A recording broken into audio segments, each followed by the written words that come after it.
went to see Ed Axel. Oh yeah. Ed Axel. I saw him the first time he came here, 10 minutes, brilliant. His show now is fine, it's just not an hour, that's all. If he would just do 35 minutes, he'd be a 5-star show. It kind of tails off, it's very, very good, but one of the things he does is this list of different comedic styles that he tries, and it's hilarious. And he does, as part of it, northern observational comic, and basically he just sits there, or stands there, for 5 minutes going, oh, Curly Whirly, do you remember them? Oh, yeah. Sherbet Dips, oh, do you remember them? Do you remember them? Oh God. Oh, yeah. Donuts Caramel Love, do you remember them? And on the way, and it was, you know, hilariously appalling. On the way out, I was behind 2 girls who were going, oh, see that bit with the Curly Whirlies? It was absolutely brilliant. It was just like Peter Kay. Okay, I think maybe Peter ought to be slightly worried because it was truly appalling. When comedians do a show that's not an hour, do you think they're lazy? Are they lazy? Well, that's like a tiny, or like the world's smallest violin. No, it's the world's smallest comedy show. Sorry. It's actually the little bit of angst that's inside you, Kate. Because I know that we've talked big about angst, this. big angst. I'm on medication. Do you?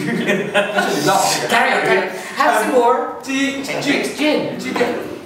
get angry at comedians who don't do the full hour? If they're advertised for the full hour? If they're advertised for the full hour, yes. I mean, there was a couple of years ago, Reg Hunter came up and in 35 minutes said, we're still working on the show, and left the stage. Now, he was playing the Pleasance Grand, which is 800 people a night, and he was only doing 14 nights, so how much fucking time do you need to work on your bloody show when you're only doing 14 nights?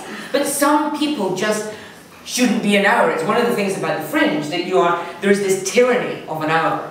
And really people, it's one of the many things that people should be fighting against in the way comedy or whatever is. I've lost them. Was it the serious bit? It was the serious bit, wasn't it? The glasses. It was the bit, oh, the glasses.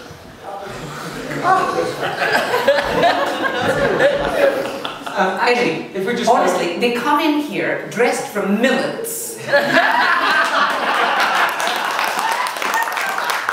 Bargain bucket. And I mean, if I was dressed like that, I wouldn't have the temerity to walk out where everyone could see me. I'd be slinking out the back. There isn't a bag.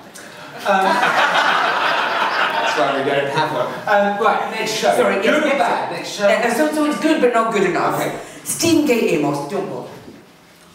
That's a very... I know. Well, he does an hour, and he does a full hour, and at the beginning, he knows he needs a big opening. And it's kind of like this pathway that lights up, red lights outside, and he starts in the middle of this pathway and strolls down, and that's exactly where he stays, strolling about in the middle of the pathway. If you went to see if Stephen Gay was, he used to be one of the best MCs in the business, and that it feels like he's just taken lots of little random bits of his MCing sets and put them together and called it an hour show. He obviously doesn't really want to be a live stand-up anymore. He wants to be on telly, and he's been quite honest about that. It has the biggest finish on the Fringe, and Stephen's a smart guy. He knows the power of the big finish, but it would be nice if he put some more power into the beginning and the middle of his show. It was just, it wasn't that people weren't laughing. People were laughing. It was just, you come out at the end and you think, oh, look, it's 10 o'clock, there's still time to get a drink. And for the money you pay in a big venue like the Pleasance Grand, I don't know about you, but I want more than that. I don't just want some genial bloke chuntering on. It's an hour out of your life and 15 quid or whatever out of your pocket. You deserve better. I think it's a lazy show. And that's why I'm saying don't bother, there are better things to see. Okay, so Steve Gay must be a big star, give us something that we should go and see. I'm struggling, but Jono. That's absolutely superb. I was saying to see Lee Nelson, I hate Lee Nelson. And that makes it very difficult. As a critic, I'm standing in the queue, well, I don't stand in the queue, I'm Kate Copstick, I don't stand in queues. I'm standing beside the queue, hoping to dodge an earning. And I'm thinking, this is just, oh God, I hate him, I loathe him.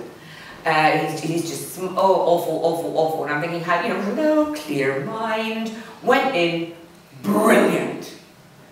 5 stars. Awesome. This is just funny, energetic, likeable, lovely stuff. And what sort of room is he playing? Is it He's playing Pleasance Above. Okay, so it was, no, I don't even know if it's as much as that. Okay. But the last time I laughed that much in that room, it was Michael McIntyre. And that's saying a lot. It was just a joy, an absolute joy.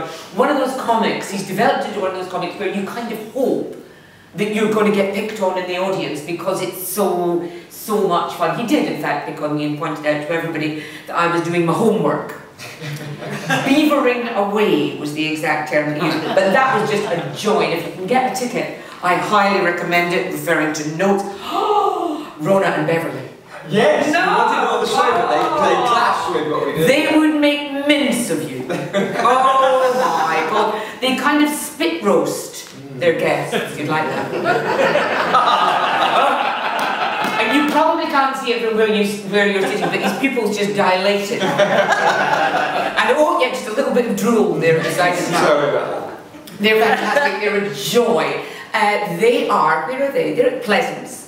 And they were like half. They're like Jewish friendly bodies, aren't they? They're like, yeah, Rona and Beverly, they've been together for 40 years, apart from one 2-year gap, which was a bar mitzvah fashion-related incident, which they do go into in the show, but they're terrific. They're wonderful. They're an absolute joy.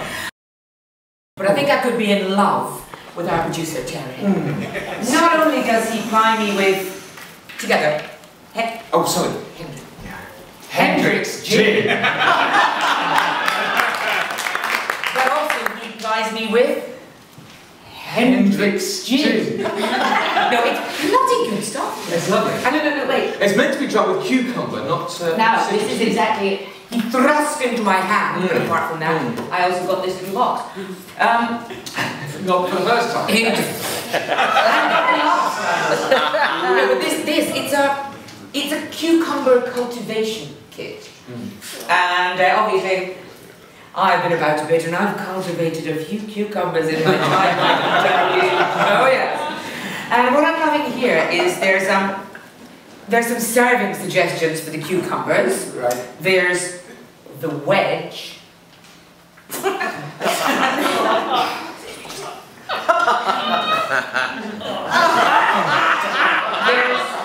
the balls. I think we all know and love those. There are the spears. Oh, lovely. You like the spear? And then there's a slice, which sounds more like some kind of surgical operation, but well, apparently that's for... Who would like a cucumber cultivation kit from... Hendrick's Gin?